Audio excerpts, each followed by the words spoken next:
we will talk about the world is flat. Why I mentioned this concept, people might think that I'm crazy, but no. Today we're in an era where there are no more barriers. You can sell from anywhere. The concept of like having complexity on selling digital products is non-existent. You can incorporate your company even as a foreign in the US or anywhere in the world. You can start getting customers online.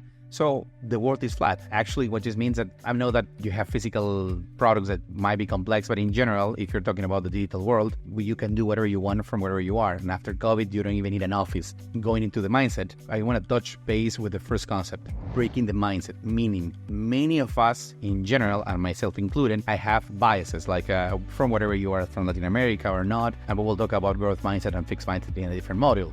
But in general, our mindset against failure, it's kind of like in our DNA. We don't want to make mistakes. We think that we will fail even when we haven't even tried. So I always like the concept, like, how do you know that you will fail if you haven't tried? And the other thing is like, dream big or go home. Why? Because your mindset is like, I'll start in my own city or town. Great. But try to think a little bit bigger for many reasons. The first one is that if you think too small and if you want to raise money, investors will say, no, you're dreaming too small and I don't want to put my money on something that is too tiny. Second, just remember that whatever you're putting in your head, it will define your culture, and your culture will eat any strategy that you might want to create. And the same mindset will attract people with a similar mindset. So if you have people that they're afraid of making mistakes, your whole company will be afraid of making mistakes, and you will perhaps doing something good, but nobody will try to innovate or nobody will try to do something different. Your mindset needs to be different. For example, going into sales and marketing. I've been in many countries helping startups like Vietnam, Macedonia, Serbia, many other countries in Germany, Poland, Peru, and Mexico, the US in general, helping entrepreneurs. Many of them, in general, they were able to build complex IP products, services, but they don't believe that they can sell those products or services, which means that they're waiting for somebody who show up and say, hey, I'll be your partner and I'll help you to sell or scale in a different world. That's a really issue because your mindset should be the opposite. You, the founder, you, the creator, needs to be the one who believes that you can sell it. Just picture this. If you cannot sell your own product, how do you expect that somebody else will do it?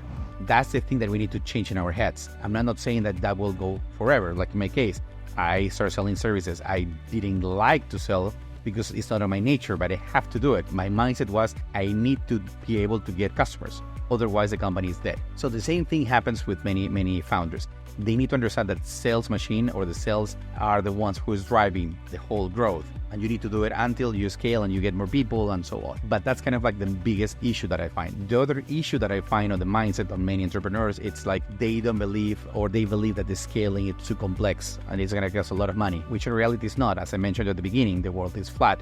This means that you can scale really fast, and the tools today, even with AI, make you easier in general. And I don't like to see excuses. I can see a lot of mistakes or many experiments that fail. That's great. You can learn from them. So you can learn from your mistakes, and we will talk about that later. But just try to change that mindset of like, no, I don't know about technology, so I need a co-founder. No, I don't know about sales and I need a co-founder. No, forget about it. You will learn. I'm not saying that you will become the best salesman in the world. I'm not saying that you will become the best developer, but you can do it. Try to believe that you can do it. And this goes specifically in regions like Latin America or in Asia, where I found a lot of those constraints.